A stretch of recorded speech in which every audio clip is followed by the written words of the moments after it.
dans un barbecue dans le jardin. La belle-fille de mon mari a pointé son doigt vers mon visage et a aboyé « Fais ton travail ?» Bonne à tout faire. J'ai répliqué sèchement « Surveille ton langage ». Mon mari s'est précipité, m'a giflé et a crié. Tu n'es qu'une pauvre profiteuse. Sors de ma maison. Je n'ai pas dit un mot. J'ai calmement fait mes valises et je suis parti. Le lendemain matin, il m'a appelé en panique. Pour la première fois de ma vie, j'ai entendu mon mari pleurer. Je m'appelle Claire Whitmore et pendant 10 ans j'ai été mariée à un homme qui croyait qu'une maison appartenait à celui qui parlait le plus fort à l'intérieur. Mon mari, Grant Whitmore, possédait Whitmore Home Solutions. Une entreprise de taille moyenne spécialisée dans le CVC et la plomberie, située près de Nashville. Si on lui demandait, il avait construit cette entreprise à partir de rien avec du cran. Du charme et un vieux pick-up Ford qui avait plus de rouille que de peinture quand il avait commencé. C'était l'histoire qu'il aimait raconter lors des barbecues. Des petits déjeuners du Rotary Club et des dîners de collecte de fonds à l'église. Généralement une main autour d'un verre de bourbon et l'autre posée sur mon épaule comme si j'étais un meuble. Les gens adoraient Grant. Il avait cette confiance américaine facile que certains hommes portent comme une veste en cuir. Usée, familière, juste assez dangereuse pour que des inconnus lui fassent confiance. Il se souvenait des noms, tapait dans le dos, payait des tournées. Faisait des dons aux équipes de petites ligues et pouvait vendre une nouvelle unité de climatisation à un propriétaire nerveux avant que le thé sucré ne refroidisse. J'étais plus discrète, pas exactement timide, mais prudente. J'écoutais avant de parler. Je lisais les contrats avant que quiconque les signe. Je me souvenais quel technicien avait une mère malade. Quel client détestait qu'on l'appelle avant midi. Quel fournisseur nous accorderait 3 jours supplémentaires si je le demandais poliment. Et lequel avait besoin de tout par écrit. Grant appelait cela des affaires de bureau. Comme si le bureau était un tiroir à bric-à-brac où les petites choses disparaissaient. Mais les petites choses empêchent une vie de s'effondrer. Quand je l'ai épousé, son entreprise comptait 12 employés, 2 camions. Une comptable à temps partiel et une pile de factures impayées dans une boîte à chaussures sous son bureau. À notre 10e anniversaire, nous avions 38 employés, 6 fourgonnettes de service. Un contrat d'entretien commercial avec 3 cliniques hospitalières et suffisamment de flux de trésorerie stable pour que Grant commence à s'appeler un leader entrepreneurial local. Il portait cette expression comme une couronne. Je n'avais pas de titre. Au début, j'aidais parce que je l'aimais. Ensuite, j'aidais parce que l'entreprise avait besoin de moi. Finalement, j'aidais parce que si j'arrêtais, la paie pourrait ne pas être versée. L'assurance pourrait expirer, les renouvellements de licence pourraient être manqués. Ou un client désespéré pourrait appeler par une nuit glaciale de janvier et ne trouver personne au bout du fil qui sache quoi faire. Grant ne m'a jamais demandé de quitter mon poste de responsable administratif dans un cabinet dentaire. Il se contentait de répéter « Chérie, j'ai besoin de toi cette semaine. » Jusqu'à ce qu'une semaine devienne une décennie. Sa fille Madison avait 6 ans quand je l'ai rencontrée. Elle avait des jambes maigres, de grands yeux marrons et l'habitude de dormir avec un poing serré autour de la manche de mon pyjama. Après que sa mère l'avait déposée tard le vendredi soir. À l'époque, elle m'appelait Miss Claire, et je n'ai jamais insisté pour plus. Je lui tressais mal les cheveux, je préparais des repas qu'elle oubliait parfois dans la voiture. J'assistais à des matchs de soccer sous la pluie et j'ai appris quels nuggets de poulet en forme de dinosaure elle considérait acceptables, et lesquels étaient, selon ses mots, des faux nuggets. Pendant longtemps, j'ai pensé que l'amour pouvait grandir assez silencieusement pour que personne ne se sente menacé. J'avais tort. À mesure que Madison grandissait, Grant a modifié l'histoire de notre foyer. Pas tout d'un coup. Cela aurait été trop facile à remarquer. Cela s'est produit dans des blagues, de petites corrections, des remarques en passant. Qu'il disait avec un sourire. Claire aime rester occupée. Ne t'inquiète pas, elle gère la paperasse. Elle est douée pour les choses ennuyeuses. Puis, après une année rentable. Quand il a acheté la maison sur Okololan et installé un foyer en pierre dans le jardin. Le langage s'est durci. Ma maison, mon entreprise, mon argent. Au début, je me disais qu'il ne le pensait pas comme ça. Les hommes comme Grant aimaient le son de la propriété. Peut-être que cela le faisait se sentir en sécurité. Mais les mots ont imprégné les murs. Ils ont imprégné Madison aussi. À 16 ans, elle était devenue belle d'une manière dure et polie, avec des mèches coûteuses. Des ongles en acrylique et cette confiance adolescente qui venait du fait de savoir que son père blâmerait n'importe qui sauf elle. Elle ne me demandait plus d'aide. Elle l'exigeait. Elle laissait la vaisselle sur le comptoir et le linge dans le couloir. Puis levait les yeux au ciel quand je lui rappelais qu'elle était assez grande pour ranger après. Elle-même. Grant riait toujours. C'est une gamine. Claire. Elle est sous pression. Ne sois pas si sensible. Ce samedi de juin, nous avons organisé le barbecue de l'entreprise. Grant adorait ces fêtes parce qu'elles lui permettaient de mettre en scène son succès devant un public. Le jardin était décoré de guirlandes lumineuses. Le fumoir fonctionnait depuis l'aube et des tables pliantes bordaient la terrasse sous des nappes. Rouge, blanc et bleu, même si le 4 juillet était encore dans 2 semaines. Les employés sont venus avec leurs conjoints et enfants. Les voisins sont passés. Les partenaires de golf de Grant se tenaient près de la glacière, faisant semblant de ne pas comparer leurs camions. J'étais debout depuis 6 heures du matin. J'avais mariné le poulet, coupé la salade de choux, rempli la glace. Trouvé de la crème solaire pour le tout petit d'un technicien et changé la bouteille de propane. Après que Grant avait découvert qu'elle était vide et annoncé. Claire s'en occupe, sans me regarder. Vers 16 heures, Madison est sortie avec 2 de ses amies. Elles étaient habillées comme si elles s'étaient trompées d'événement. Crop top blanc, short en jean, lunettes de soleil relevées dans les cheveux. Madison a regardé la table de nourriture. Puis moi. Où sont les pains sans gluten? J'ai essuyé mes mains sur un torchon. Dans le garde-manger de la cuisine, 2e étagère. Tu peux les prendre. Elle m'a cligné des yeux comme si j'avais parlé une autre langue. Je ne rentre pas à l'intérieur. Mes amis sont là. Alors tes amis peuvent attendre 30 secondes. Ses joues ont rougi, non pas d'embarras, mais de l'insulte d'être attendue à faire quelque chose elle-même. Quelques personnes à proximité se sont tues. Grant était de l'autre côté du jardin, tenant court près du fumoir. Riant trop fort à quelque chose que son copain avait dit. Madison a fait un pas plus près. Elle a pointé son doigt vers mon visage comme elle avait vu son père le faire avec les sous-traitants quand il voulait les rabaisser. Fais ton travail. Bonne à tout faire. Tout le jardin a semblé inspiré. Pendant une seconde, j'ai vu la petite fille qui s'endormait contre moi pendant les orages. Puis j'ai vu la jeune femme debout devant moi, cruelle. Parce qu'on lui avait appris que la cruauté était le pouvoir. J'ai entendu ma propre voix sortir basse et tranchante. Surveille ton langage.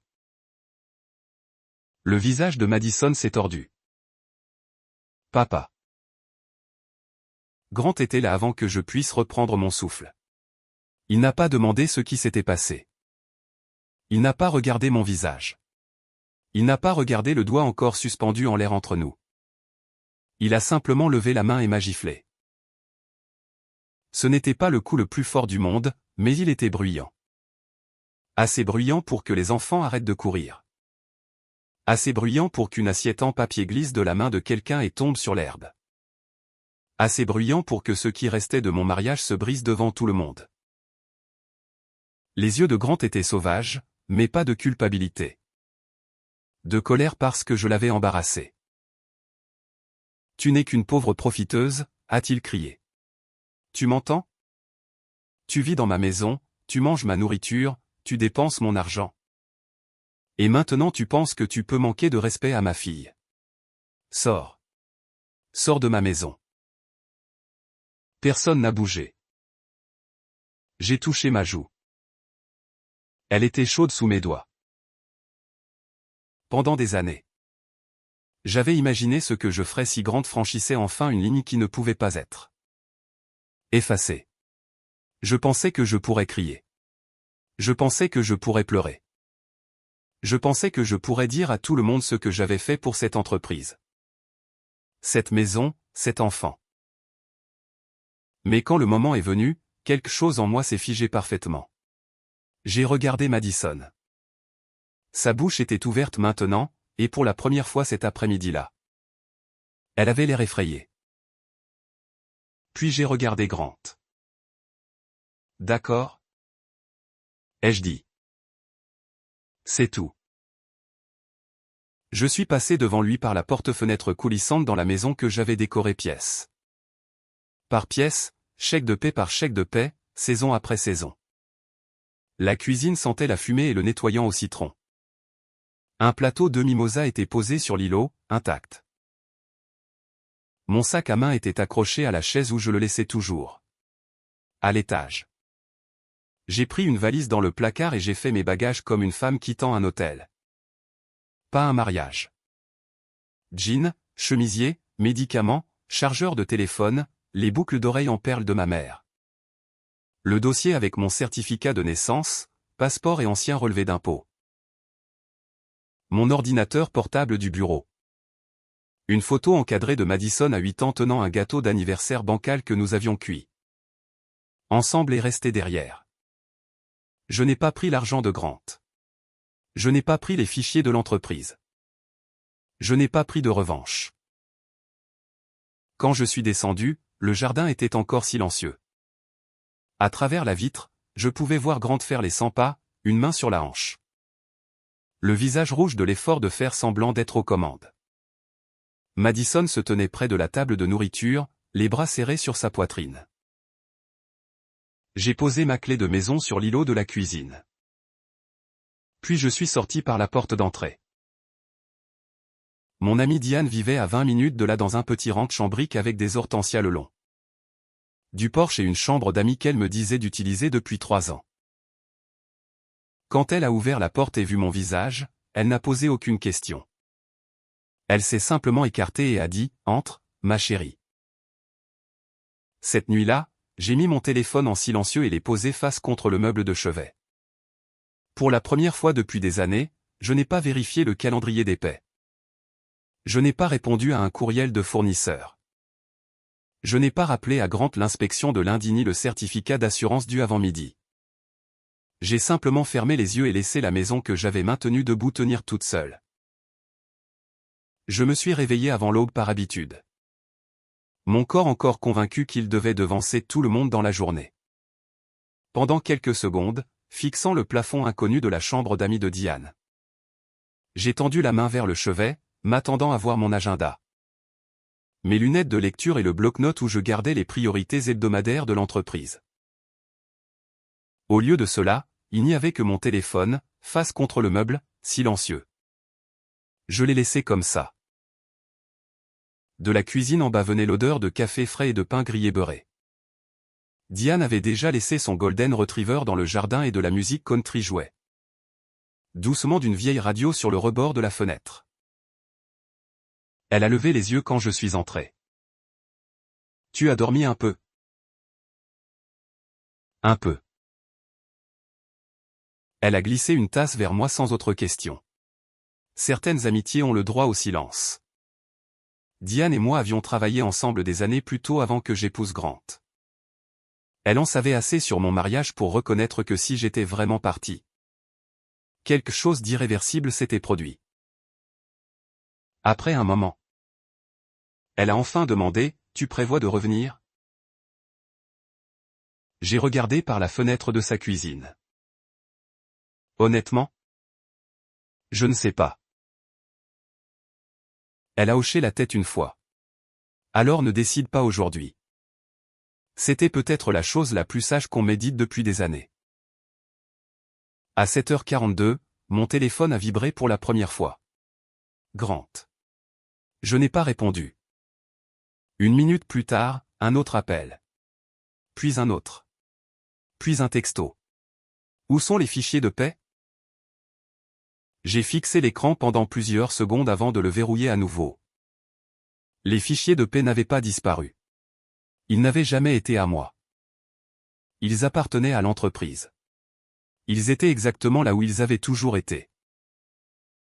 Ce que Grant ne savait pas, c'était comment y accéder parce qu'il n'avait jamais pris la peine d'apprendre. À 8 heures, un autre message est apparu. Claire, appelle-moi. Pas d'excuses, pas d'inquiétude, juste un autre problème à résoudre. J'ai reposé le téléphone sur la table et j'ai fini mon café. Diane m'a observé attentivement. Tu vas répondre? Non. Et si c'est important? J'ai souri tristement. Tout était toujours important. C'était le problème. Pendant 10 ans, chaque urgence était d'une manière ou d'une autre devenue mon urgence. Un technicien enfermé dehors d'un entrepôt de fournitures. Un client menaçant d'intenter une action en justice. Une banque demandant des documents. Grant oubliant de renouveler une licence. Madison ayant besoin d'un formulaire de permission signé avant l'école. Tout le monde avait appris la même leçon. Appelle Claire. Claire va arranger ça. Vers 8h30, mon téléphone s'est allumé à nouveau. Cette fois, ce n'était pas Grant. C'était Melissa, notre coordinatrice de paix. J'ai hésité avant de répondre. Bonjour Melissa. Sa voix semblait soulagée. Oh. Merci mon Dieu. Claire? Où es-tu? Je prends une journée personnelle. Il y a eu une pause. Puis elle a baissé la voix. Grant n'arrive pas à accéder à la paix. J'ai fermé les yeux. Il a un accès administrateur. Je sais. Il doit juste se connecter au portail. Il dit qu'il ne sait pas quel portail. Bien sûr, il ne savait pas. Pendant des années. Il avait fièrement dit aux gens qu'il restait à l'écart des bêtises informatiques. Il pensait que cela le faisait passer pour un homme d'affaires concret. Cela signifiait en réalité que quelqu'un d'autre gérait tranquillement tout ce qui permettait de payer 38 familles à temps. Melissa a repris la parole. Dois-je le guider? Tu travailles pour l'entreprise. Oui. Alors suis la politique de l'entreprise. Une autre pause. Tu veux dire? Je veux dire exactement ce que j'ai dit. Elle a compris. Elle ne me demandait pas parce qu'elle ne pouvait pas aider. Elle demandait parce que tout le monde était habitué à ce que je fasse disparaître les situations difficiles avant que quiconque ne les remarque. Après avoir raccroché, je me suis sentie étrangement calme, ni victorieuse, ni en colère. Juste libre. À 9h07, un autre appel, cette fois de Linda à la First State Bank. J'ai presque ri. Grant avait oublié qu'une revue de crédit trimestrielle était prévue ce matin-là. Non pas parce qu'on ne lui avait pas dit, mais parce que je lui avais toujours rappelé. J'ai laissé passer sur la messagerie vocale. 9 minutes plus tard, un autre appel. Notre courtier en assurance commerciale, puis l'avocat qui gérait nos contrats de service. Puis 2 superviseurs. À 10 heures. Ma boîte vocale était presque pleine.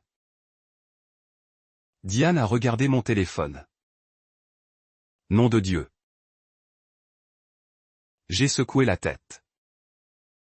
Il ne me cherche pas. Que veux-tu dire? Il cherche la personne qui garde tout le monde connecté. Elle a froncé les sourcils. Je ne comprends pas. J'ai réfléchi un moment. Imagine un orchestre. Elle a hoché la tête. Les violonistes connaissent leur musique. Le batteur connaît la sienne.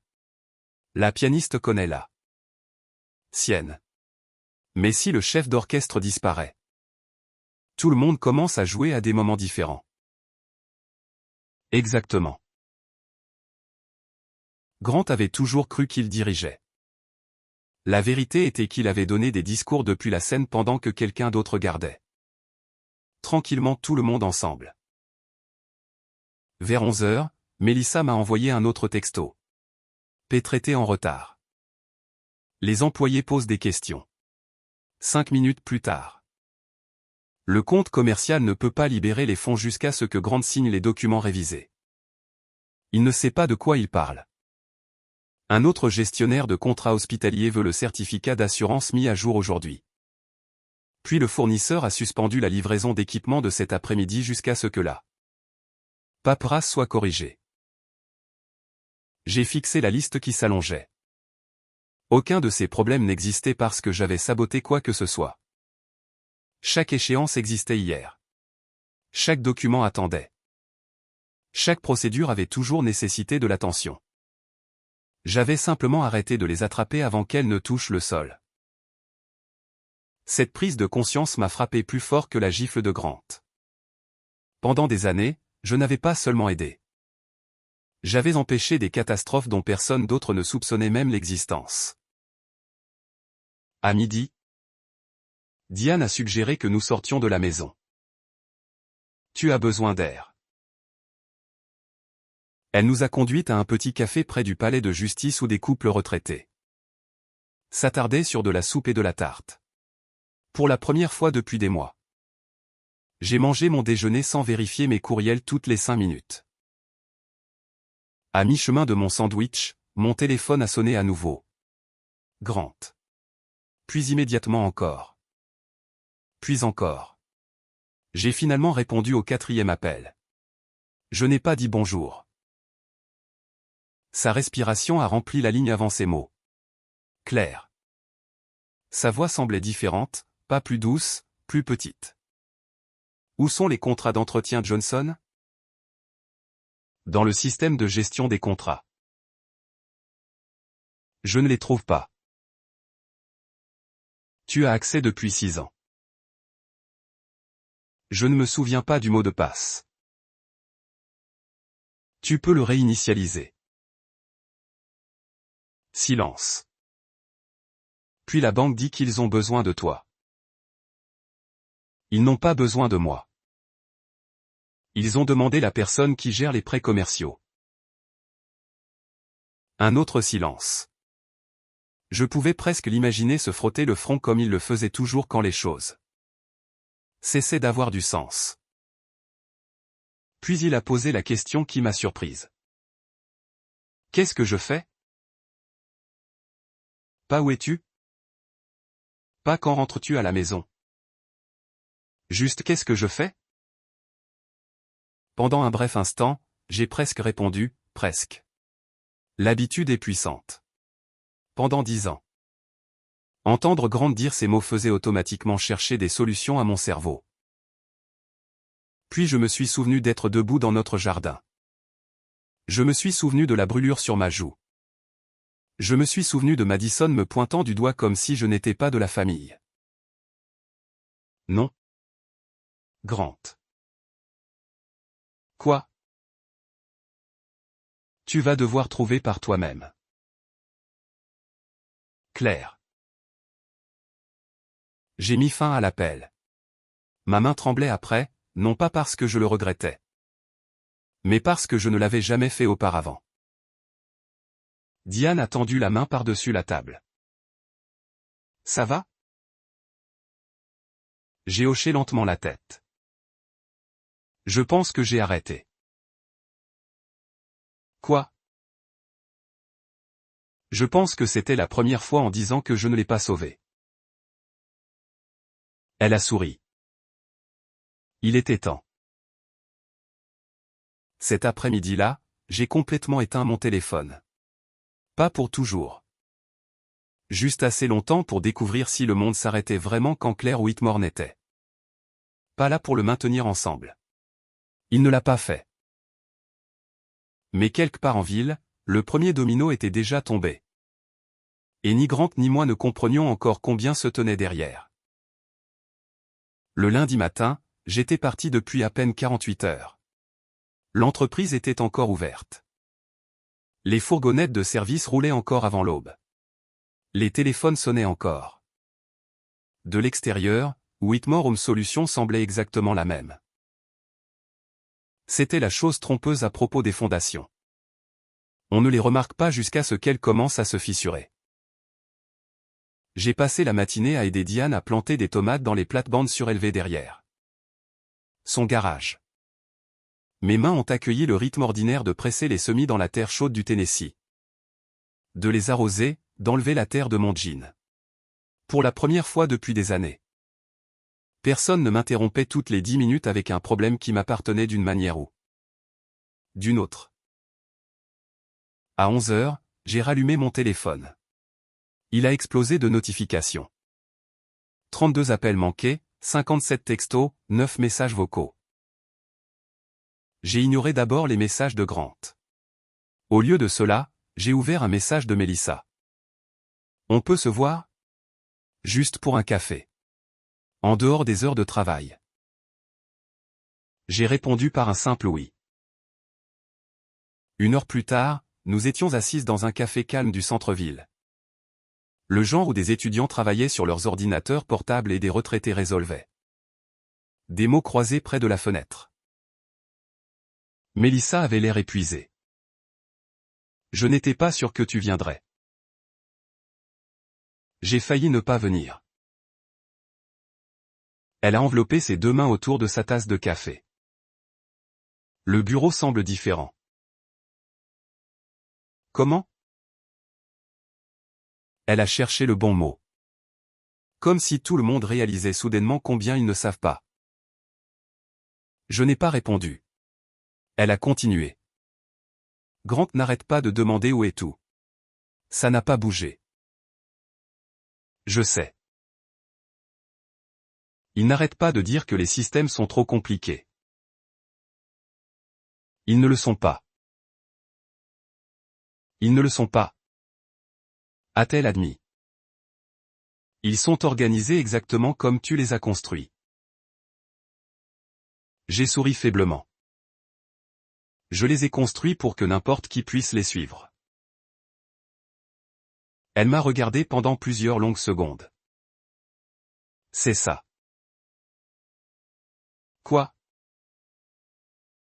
Ils peuvent? J'ai froncé les sourcils. Que veux-tu dire? Tout le monde connaît sa propre partie. Le processus de paix, le planning des interventions, les renouvellements d'entretien, le calendrier des licences. Nous connaissons tous nos propres tâches. Elle a hésité. Mais personne ne sait comment tout cela se connecte. Cette phrase est restée avec moi parce qu'elle avait raison. Je n'avais jamais essayé de devenir indispensable. Tout le contraire. Chaque tableur, chaque liste de contrôle. Chaque rappel de calendrier existait parce que je voulais que l'entreprise survive sans dépendre d'une seule personne. Mais il y avait une chose que je n'avais jamais réussi à déléguer, le jugement. Quand 2 échéances entraient en collision, quand un technicien appelait malade. Quand un client menaçait d'annuler. Quand la banque voulait une documentation supplémentaire alors que la paie devait être dégagée avant. Midi, quelqu'un devait décider ce qui importait en premier. Cela n'était écrit dans aucun manuel. Melissa a soupiré. Hier? Grant a passé 45 minutes à crier parce que l'expédition ne trouvait pas une facture. Elle était dans le cloud. Je sais. Il cherchait dans les classeurs. Je n'ai pas pu m'empêcher de rire. Pas parce que c'était drôle, mais parce que c'était douloureusement prévisible. Grant avait toujours cru que la solution à la confusion était le volume. Si quelque chose ne fonctionnait pas, il parlait plus fort. Si quelqu'un n'était pas d'accord, il parlait plus durement. Il avait passé des années à croire que la confiance pouvait remplacer la compétence. Mélissa a remué son café distraitement. Les techniciens sont nerveux. Pourquoi? Ils ne l'ont jamais vu comme ça.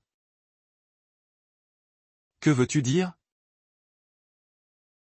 Il ne dirige pas. Elle a baissé la voix. Il réagit. C'était une différence dangereuse.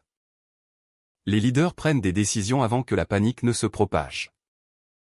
Les gens en panique courent après une urgence après l'autre jusqu'à ce que tout semble urgent. Grant était entré dans ce second stade. Avant de partir, Mélissa a plongé la main dans son sac et a glissé une feuille de papier pliée sur la table. Je ne devrais probablement pas te donner ça. Qu'est-ce que c'est?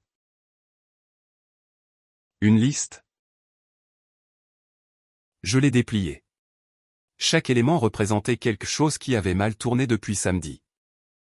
Renouvellement d'assurance commerciale retardé. Contrat d'entretien hospitalier en attente d'approbation. Fournisseur d'équipement demandant une autorisation d'achat mise à jour.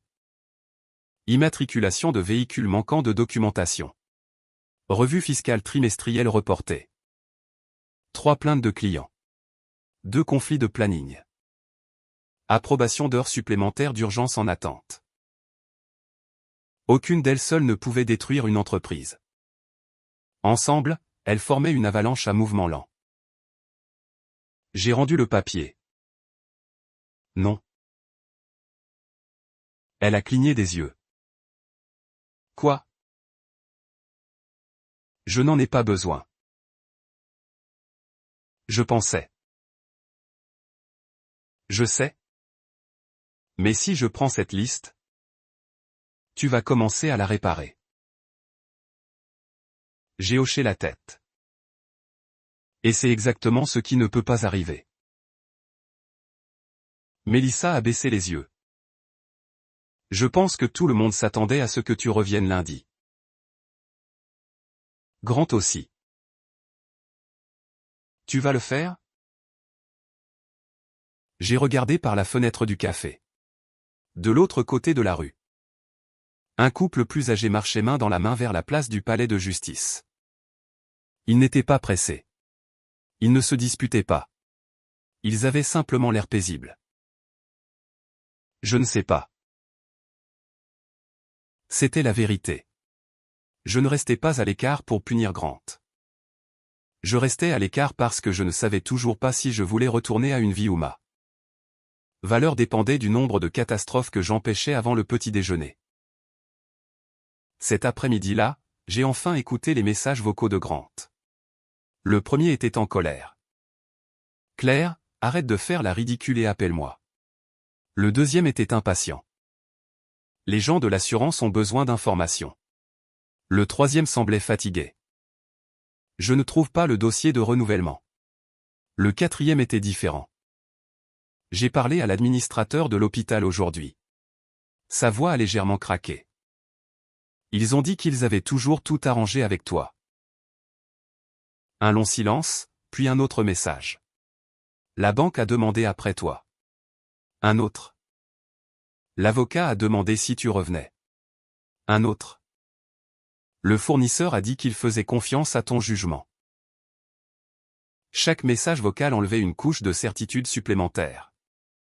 Non pas parce que les gens me préféraient, mais parce qu'ils avaient tranquillement construit des relations professionnelles avec la personne qui résolvait systématiquement les problèmes. Grant avait toujours supposé que ces relations lui appartenaient.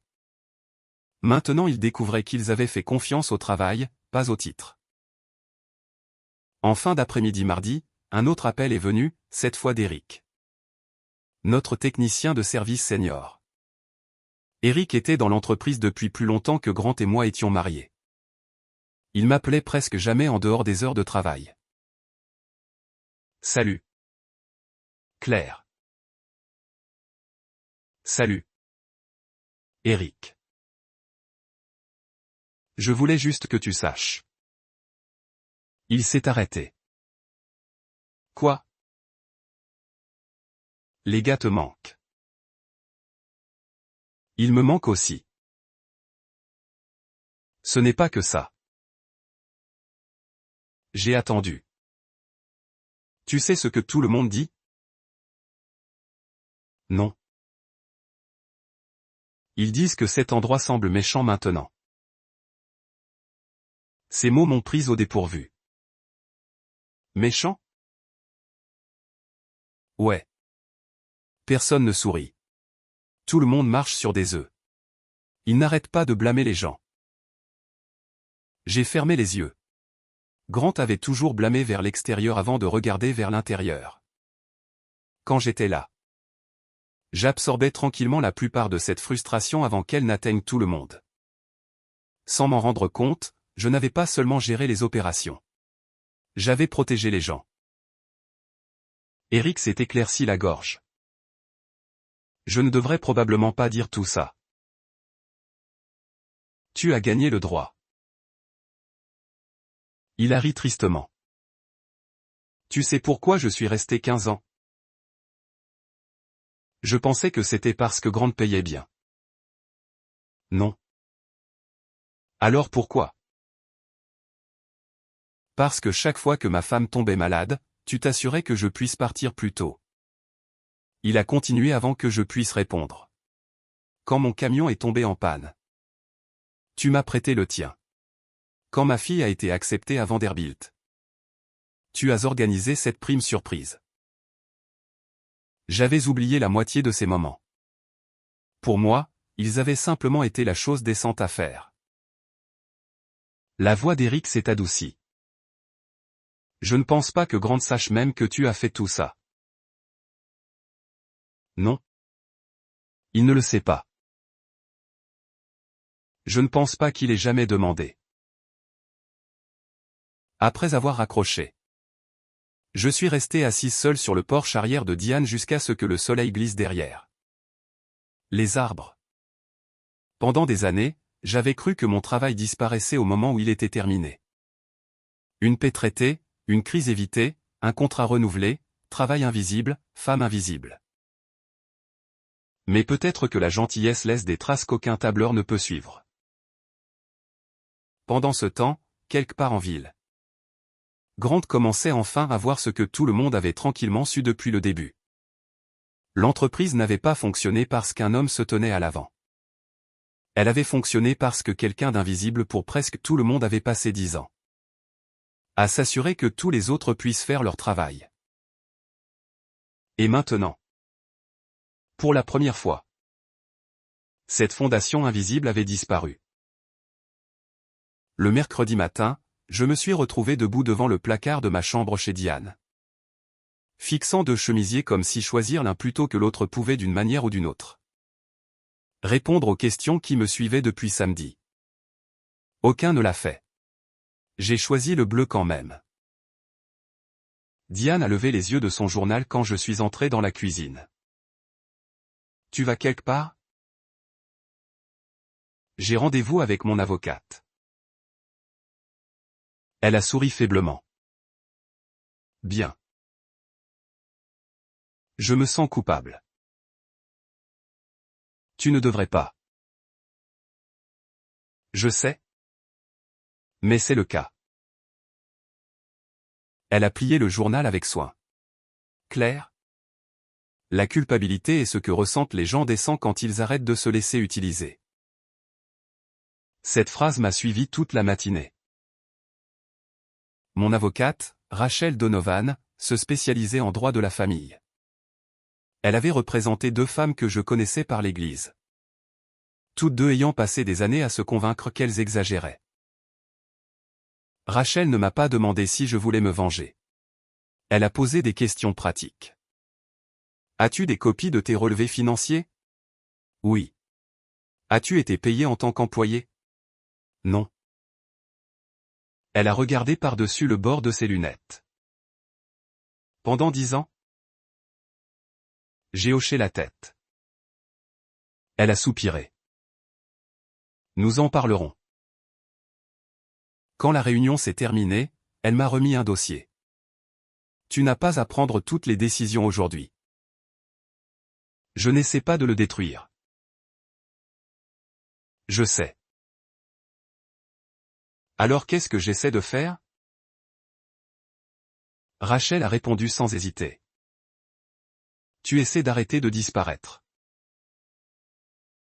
Je suis parti avec ces mots résonnant dans ma tête. Le temps que j'atteigne l'allée de Diane, mon téléphone sonnait à nouveau.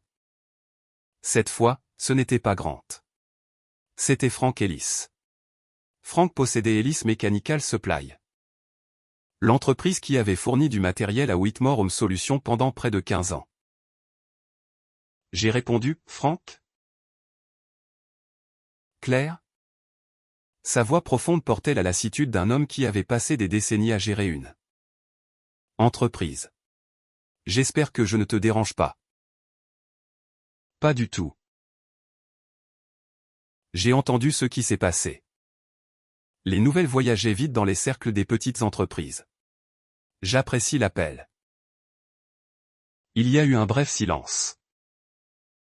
J'ai besoin de te demander quelque chose. Vas-y. Tu reviens? J'ai regardé vers le jardin de Diane. Honnêtement? Je ne sais pas. Frank a expiré lentement. Je m'en doutais.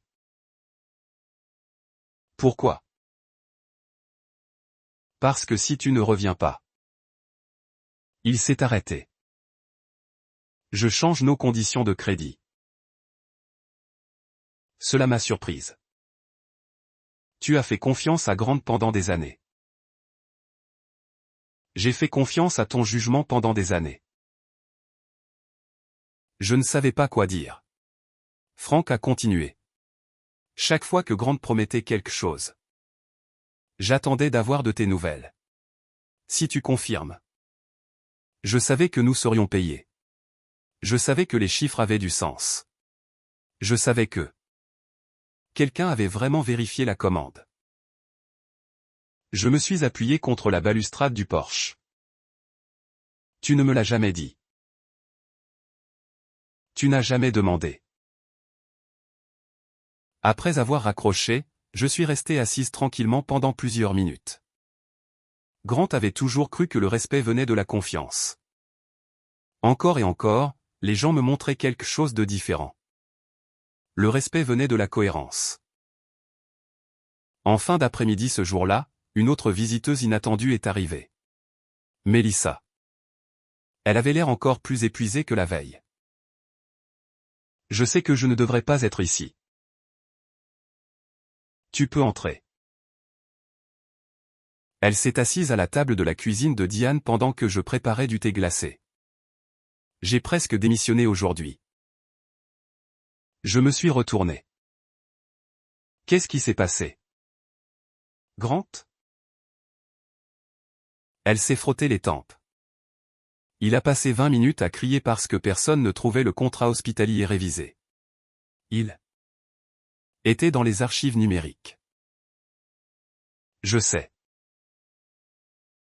Il a dit que quelqu'un avait dû le supprimer. Quelqu'un l'a fait? Elle a secoué la tête. Il était exactement là où tu l'avais étiqueté. Je n'ai pas pu m'empêcher de sourire. Quoi? Il n'a jamais appris le système de classement. Elle a ri une fois. Non. Il n'a jamais essayé. Son sourire a disparu presque immédiatement. Claire, quoi? J'ai besoin de te dire quelque chose. Je me suis assise en face d'elle. Hier? Le directeur des installations de l'hôpital est venu. Mon estomac s'est serré. D'accord. Il a demandé où tu étais. Qu'est-ce que Grant a dit? Il lui a dit que tu avais pris un congé personnel. Et Melissa a hésité. Le directeur a regardé Grant et a dit, elle a avalé sa salive. Eh bien. J'espère qu'elle reviendra.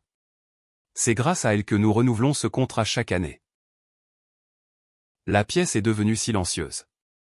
J'ai fixé la condensation qui coulait sur mon verre. Je n'ai jamais négocié ces contrats. Non. Tu as construit la relation. Je me suis souvenu de dizaines de réunions tôt le matin. De cartes d'anniversaire manuscrites aux responsables de bureau. De vérifications après les tempêtes pour m'assurer que leur bâtiment était en sécurité. De la résolution de petits problèmes avant qu'ils ne deviennent coûteux. Rien de tout cela n'avait semblé extraordinaire. Cela avait simplement semblé professionnel. Mélissa a baissé les yeux sur ses mains. Il y a plus. Je me suis préparé. Les techniciens ont eu une réunion ce matin. Grant était là. Ils lui ont demandé de ne pas y être. Cela m'a complètement prise au dépourvu. Quoi? Il voulait parler en privé. De quoi? Elle a plongé la main dans son sac et m'a remis une feuille de papier pliée. Je sais que tu as dit que tu ne voulais pas de documents. Qu'est-ce que c'est? Lis. J'ai déplié la page. 34 signatures. Chaque technicien de terrain, chaque installateur, chaque répartiteur. Chaque employé de bureau sauf Grant. En haut, quelqu'un avait tapé une seule phrase. Si Claire Whitmore n'est pas traitée avec le respect qu'elle mérite. Nous ne pouvons pas promettre que cette entreprise gardera les personnes qui l'ont rendue prospère. Je l'ai lu 2 fois. Puis une 3e. Ils ont fait ça? Mélissa a hoché la tête. Personne ne leur a demandé. Je n'ai pas. Nous savons. Ils sont en colère. Je ne veux pas qu'ils démissionnent. Ils n'essaient pas de nuire à l'entreprise. Ils essaient de protéger la personne qui les a. Toujours protégée. Ma vision s'est brouillée. Pas à cause des signatures. Parce que j'avais passé des années à croire que personne ne remarquait. Apparemment, ils avaient tout remarqué. Ce soir-là, alors que le soleil se couchait derrière les arbres. Mon téléphone a sonné une fois de plus. Grant. J'ai presque ignoré. Au lieu de cela, j'ai répondu. Ni l'un ni l'autre n'avons parlé pendant plusieurs secondes. Finalement, il a dit doucement, « Je suis allé au bureau aujourd'hui. » Je m'en doutais. J'ai trouvé une lettre. Quelle lettre? Des employés. J'ai fermé les yeux. Ils l'ont signée. Oui. Sa voix semblait creuse. Je ne savais pas qu'il te respectait comme ça. Je n'ai rien dit. J'ai pensé qu'il s'était arrêté. Honnêtement, je pensais qu'il restait parce que j'avais construit une bonne entreprise. J'ai attendu.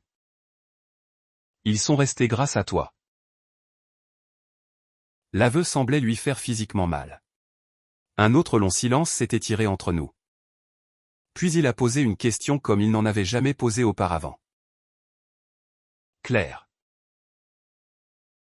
Oui. Étais-je vraiment aussi aveugle? J'ai regardé par-dessus le jardin de Diane. Les plants de tomates que nous avions plantés 2 jours plus tôt se tenaient déjà un peu plus droit.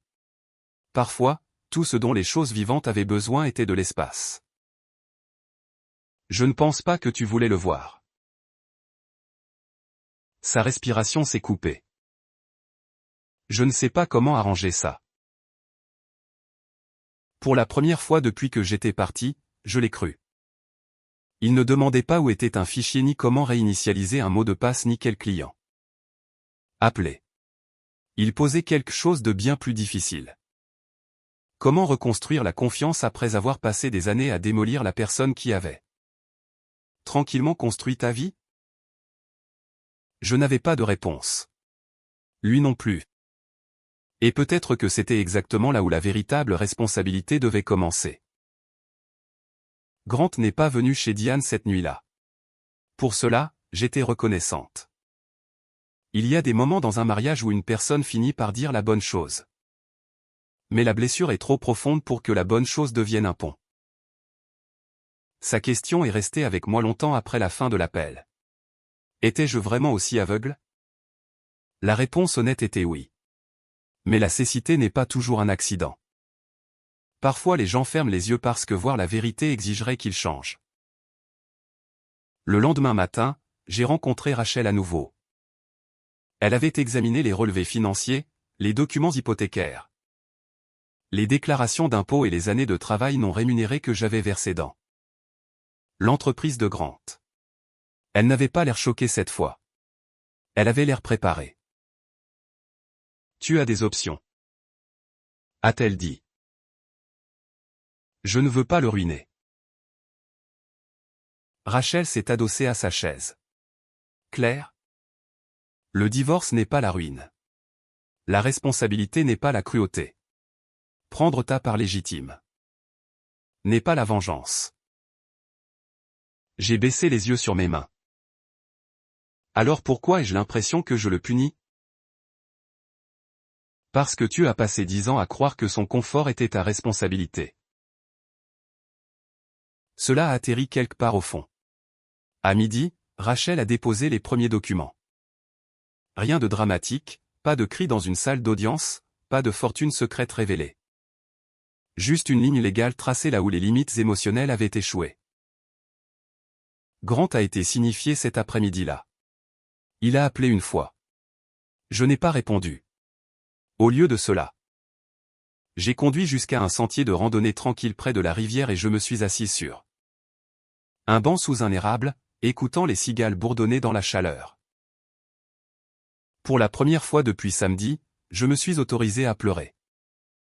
Non pas parce que la vie que j'avais quittée me manquait, mais parce que je pleurais enfin la femme que j'avais été à l'intérieur.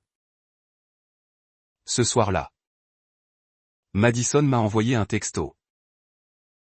On peut parler? J'ai fixé ces 3 mots pendant longtemps. Puis j'ai répondu. Demain.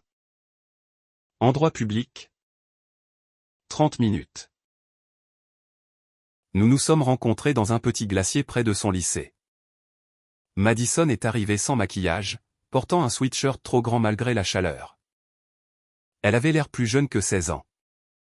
Plus jeune que la fille qui m'avait pointé du doigt dans le jardin. Elle s'est assise en face de moi et a tordu une serviette dans ses mains. Je suis désolé, a-t-elle murmuré. J'ai attendu. Je sais que ce n'est pas assez. Non. Ai-je dit doucement. Ça ne l'est pas. Ses yeux se sont remplis. J'ai trouvé des courriels. Quels courriels? Ceux sur mon programme d'été et les formulaires de bourse. Et quand maman a oublié d'envoyer mes dossiers médicaux pour le camp, je me suis souvenu de tout. Elle a avalé difficilement. Tu as fait tout ça? Oui. Et je t'ai appelé bonne à tout faire. Le mot est resté suspendu entre nous. Les petits. Madison a commencé à pleurer, pas bruyamment. Mais avec la honte impuissante de quelqu'un qui se voit enfin clairement. Je pensais que c'était papa qui gérait tout. Je sais. Il disait que tu aimais faire ces choses. J'aimais t'aider. Elle a levé les yeux. Mais pas être traitée comme rien. Je n'ai rien dit parce qu'elle avait besoin de s'entendre le dire. Madison a essuyé son visage avec sa manche. Tu vas un jour me pardonner? Je ne sais pas. Son visage s'est crispé. Mais j'espère qu'un jour je pourrai. C'était la vérité. Pas une punition. Pas une performance. Juste la vérité. 2 semaines plus tard, Grant m'a demandé de le rencontrer au bureau de Rachel. Il avait l'air différent quand il est entré. Pas physiquement exactement. Même s'il avait perdu du poids et que sa chemise pendait lâche au col. C'était sa posture. L'ancien Grant entrait dans les pièces comme si les applaudissements attendaient déjà. Ce Grant cherchait une chaise avant que ses jambes ne lâchent. Il s'est assis en face de moi. Pas de confiance au Bourbon, pas de voix forte, pas de public. Juste un homme et les conséquences qu'il avait méritées. Je ne te demande pas de revenir. A-t-il dit. Bien. Il a hoché la tête, acceptant le coup. Je pensais avoir tout construit. Je l'ai regardé calmement. Non. Grant. Nous l'avons construit. Ses yeux se sont rougis. La différence, c'est que je n'avais pas besoin que tout le monde le sache. Il a couvert sa bouche avec sa main. Pendant un long moment, il n'a pas pu parler. Puis il a murmuré, « Je suis désolé. » Je croyais qu'il le pensait. Je savais aussi que désolé ne pouvait pas effacer une gifle, désapprendre la cruauté d'une fille. Ni rendre 10 ans de travail invisible. Alors j'ai dit. J'espère que tu deviendras le genre d'homme qui ne fait jamais prouver sa valeur à une autre femme. En la forçant à partir. C'était la chose la plus proche de la miséricorde qu'il me restait. Le divorce a pris 6 mois. J'ai reçu un règlement équitable. Y compris une compensation liée à mon rôle dans la croissance de l'entreprise. Et Grant a gardé Whitmore Home Solutions, bien que pas l'empire qu'il avait imaginé. Il a vendu la grande maison sur Ocala, a emménagé dans un endroit plus petit près du bureau et a embauché un responsable des opérations A. Un salaire qui l'aurait rendu furieux si quelqu'un avait suggéré de me payer la même chose 5 ans. Plus tôt.